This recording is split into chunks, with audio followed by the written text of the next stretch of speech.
বহুল প্রচলিত 25টি ভুল সম্পর্কে আমরা ধারাবাহিক আলোচনা করব ইনশাআল্লাহ।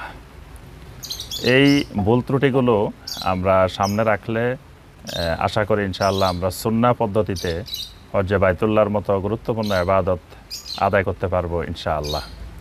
নবী সাল্লাল্লাহু আলাইহি ওয়াসাল্লাম বিদায় হজের ভাষণে এবং বিদায় হজের মধ্যে বারবার এই বিষয়ে তাকিদ দিয়েছেন, খুজু আন্নি মানাসিকাকুম, তোমরা হজ এবং ওমরার ক্ষেত্রে আমি কিভাবে করতেছি এই বিষয়গুলো বারবার লক্ষ্য করো এবং কিয়ামত পর্যন্ত এইভাবেই হজ করতে হবে, এইভাবেই ওমরা করতে হবে। এজন্য একটি কাজও নবী সাল্লাল্লাহু আলাইহি সাল্লামের সুন্নতের বাহিরে করা যাবে না। বিভিন্ন দেশের ভাই বোনেরা বিভিন্ন ধরনের ভুল ত্রুটি করে থাকেন, তবে আমাদের এই উপমহাদেশের ভাই বোনেরা আবার ভিন্ন ধরনের কিছু ভুল ত্রুটিও করে থাকেন। কারণ এই উপমহাদেশে এমন অনেক শিরিক এবং বেদাত রয়েছে যেগুলো পৃথিবীর অন্যান্য অঞ্চলে নেই। এই অঞ্চলের মানুষ কবরের প্রতি বেশি আগ্রহী, কবর পূজার প্রতি, কবরকে সাজদা করা, এই চেতনাটা, এই অভ্যাসটা আমাদের এই অঞ্চলের ভাই বোনদের বেশি থাকে। এজন্য সেখানে গিয়েও এই বরকত লাভের বিশ্বাস, এরকম বিভিন্ন ধরনের বিশ্বাস, আবেগ, এগুলোর কারণে ভুলগুলো হয়ে থাকে। সম্মানিত ভাই ও বোনেরা, আমরা এক একটি পর্বে 3টি করে ভুল আমরা আলোচনা করব ইনশাআল্লাহ। এই হিসাবে আমাদের 25টি ভুলে 8টি পর্বে ইনশাআল্লাহ আমরা আলোচনা করার চেষ্টা করব। তা আজকে প্রথম পর্বে আমরা যে 3টি ভুল আলোচনা করব ইনশাআল্লাহ। প্রথম ভুলটি হলো যে বেশি বয়সে অথবা বিলম্ব করে হজ ও ওমরা করা। এটি আমাদের এই অঞ্চলের, এই দেশের, এই এলাকার ভাই বোনদের ক্ষেত্রে বড় ধরনের একটি ভুল। আল্লাহ রসুল সাল্লাল্লাহু আলাইহি ওয়াসাল্লাম হাদিসে ইরশাদ করেছেন, মান আরাদাল হাজ্জা ফালিয়াতা আজ্জাল, যে ব্যক্তি হজের ইচ্ছা করে সেই যেন হজ তাড়াতাড়ি আদায় করে, হজের ক্ষেত্রে যেন বিলম্ব না করে।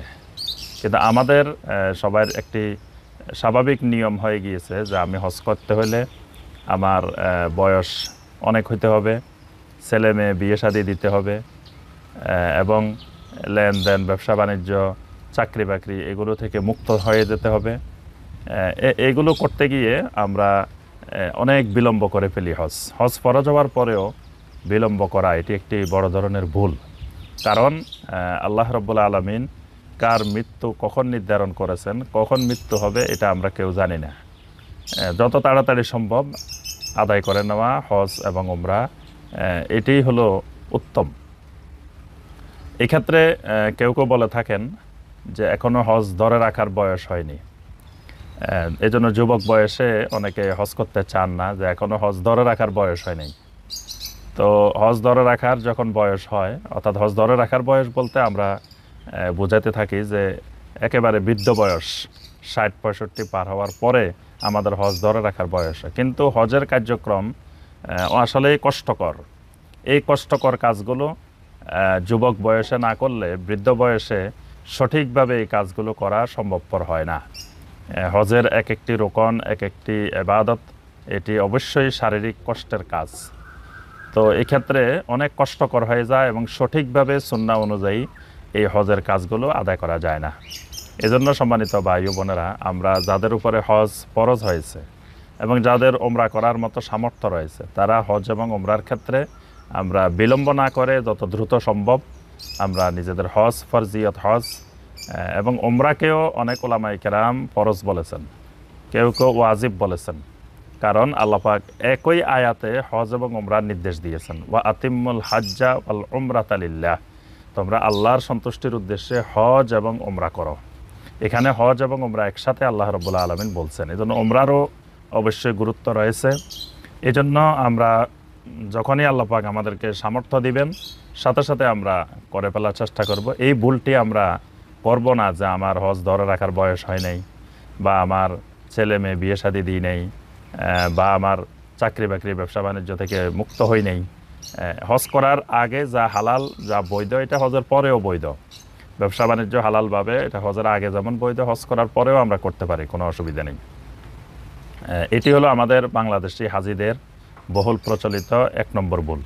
সম্মানিত ভাই ও বোনেরা, বাংলাদেশি হাজি ভাই বোনদের বহুল প্রচলিত দ্বিতীয় যে ভুলটি, সেটি হলো অনেক মা বোনকে বর্তমানে দেখা যায় মাহরাম সাথে না নিয়ে হজ করতে চলে যান, ওমরা করতে চলে যান। এটি বহুল প্রচলিত একটি ভুল। এবং বর্তমানে যারা হজের ব্যবসায়ী, যারা বিভিন্ন ট্রাভেল এজেন্সির মালিক বা লোক ভাই বোনদেরকে হজে নিয়ে যান, তারা তাদের হাজি সংখ্যা বাড়ানোর জন্য ব্যবসার উদ্দেশ্যে তারা বিভিন্ন রকমের ফতোয়া দিয়ে মা বোনদেরকে তারা মাহরাম ছাড়া হজে নিয়ে যাওয়ার জন্য তারা উদ্বুদ্ধ করেন।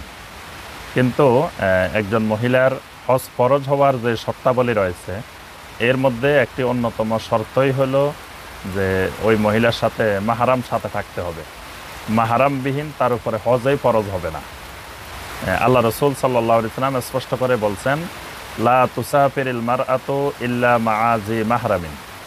মাহরামবিহীন যেন কোনো নারী কোনো সফরে বের না হয়।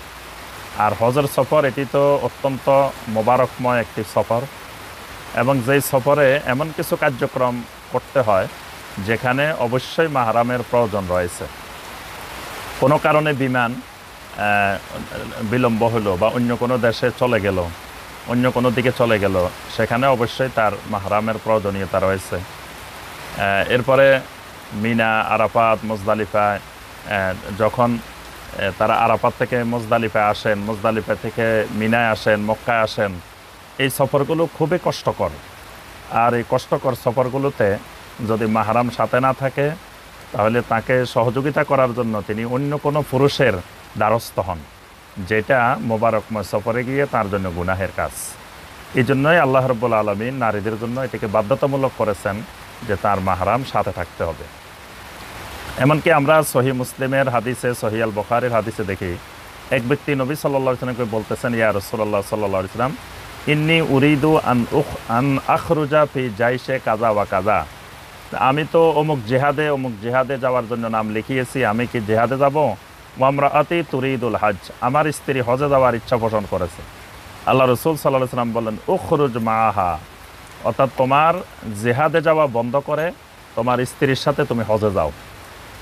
এখানে আল্লাহ রসুল সাল্লাল্লাহু আলাইহি ওয়াসাল্লাম স্বামীকে জেহাদে যেতে দেন নাই, বরং জেহাদ থেকে তার স্ত্রীর সাথে হজে যাওয়ার জন্য নির্দেশ দিয়েছেন। কিন্তু বর্তমানে আমরা দেখি যে অনেক ভাই বোন মাহরামবিহীন, এবং কোনো কোনো বোনেরা দেখা যায় দুলাবাইয়ের সাথে অথবা অন্য কোনো দূরের আত্মীয়ের সাথে তারা চলে যান। দুলাবাইয়ের সাথে যদি বোন সাথেও যায়, তবুও তার সাথে যাওয়া যাবে না, কারণ তিনি মাহরাম নন। চাচাতো ভাই, জ্যাঠাতো ভাই, খালাতো ভাই বা অন্য কেউ এই ধরনের, তাদের সাথেও হজে যাওয়া যাবে না। হয় স্বামী অথবা কোনো মাহরাম যার সাথে বিবাহ হারাম, এরকম কেউ তার সাথে অবশ্যই থাকতে হবে। তৃতীয় ভুল যেটি আমাদের বাংলাদেশি হাজি ভাই বোনদের যেই বহুল প্রচলিত ভুল, সেটি হলো তাওয়াফের ক্ষেত্রে, তাওয়াফ যখন শুরু করি, এই শুরুর ক্ষেত্রে কিছু ভুল আমরা পরিলক্ষিত করি। তাওয়াফ শুরুর সুন্নাহ পদ্ধতি হলো হাজরে আসওয়াদ বরাবর গিয়ে হাজরে আসওয়াদের মধ্যে চুম্বন দিবে। প্রথম হলো চুম্বন দিবে, হাজরে আসওয়াদকে ধরে চুম্বন দেওয়া। কিন্তু অত্যাধিক ভিড়ের কারণে এটি সম্ভব হয় না, বর্তমানে এটি অসম্ভব বিষয়। যদি কেউ হাজরে আসওয়াদ চুম্বন করতে না পারে, তাহলে তিনি লাঠি অথবা হাত দিয়ে হাজরে আসওয়াদকে তিনি স্পর্শ করবেন। স্পর্শ করে ওই হাতের মধ্যে অথবা লাঠির মধ্যে তিনি চুম্বন দিবেন। এটিও বর্তমানে প্রায় অসম্ভব বিষয়। তৃতীয় পদ্ধতি হলো দূরের থেকে তিনি যেখানে অবস্থান করবেন, হাজরে আসওয়াদ বরাবর যে সবুজ বাতি রয়েছে, এই বরাবর যে কোনো স্থান থেকে ডান হাত উত্তোলন করবে বাইতুল্লাহ হাজরে আসওয়াদের দিকে। ডান হাত উত্তোলন করে বিসমিল্লাহি আল্লাহু আকবার বলে তাওয়াফ শুরু করবে। এই ক্ষেত্রে যখন হাজরে আসওয়াদ চুম্বন দিতে পারেন নাই বা স্পর্শ করতে পারেন নাই, তাহলে তিনি কোনো অবস্থায় হাতে চুম্বন দিবেন না। কিন্তু আমাদের বাংলাদেশি ভাই বোনদের অনেক ভাই বোনকে আমরা দেখি যে দুই হাত তুলে বিসমিল্লাহি আল্লাহু আকবার ওয়ালিল্লাহিল হামদ একবার, দুইবার, 10 বার, 20 বার বলতেই আছেন, আর বারবার চুমো দিতে আছেন, বারবার চুমো দিতে আছেন। এই যে তাওয়াফ শুরু করার ক্ষেত্রে এই ভুলটা, এটা বহুল প্রচলিত একটি ভুল। না জানার কারণে, আবেগের কারণে অনেকে এই কাজটি করে থাকেন, যেটা সুন্নাহ পরিপন্থী। এখানে কোনো ব্যক্তি যদি দূরের থেকে হাজরে আসওয়াদকে ইশারা করেন, হাত দিয়ে ইশারা করেন, এই ইশারার মাধ্যমে সে কিন্তু হাজরে আসওয়াদ চুম্বনের ফজিলত সে পেয়ে যাবে। সুবহানাল্লাহ। মানে তার অত্যাধিক ভিড়ের কারণে সে চুম্বন দিতে পারে না বা স্পর্শ করতে পারে না, দূরে থেকে ইশারা করেছে, এই ইশারাটাই তার চুম্বনের জন্য যথেষ্ট। এই জন্য এই তাওয়াফের শুরুতে আমরা যখন হাত দিয়ে ইশারা করব, হাত তখন আর চুম্বন দেওয়া যাবে না, এই চুম্বন দেওয়াটা বেদাত, সুন্নতের খেলাফ। এই জন্য শুধু ইশারা করেই বিসমিল্লাহ আল্লাহু আকবার বলে আমরা তাওয়াফ শুরু করব।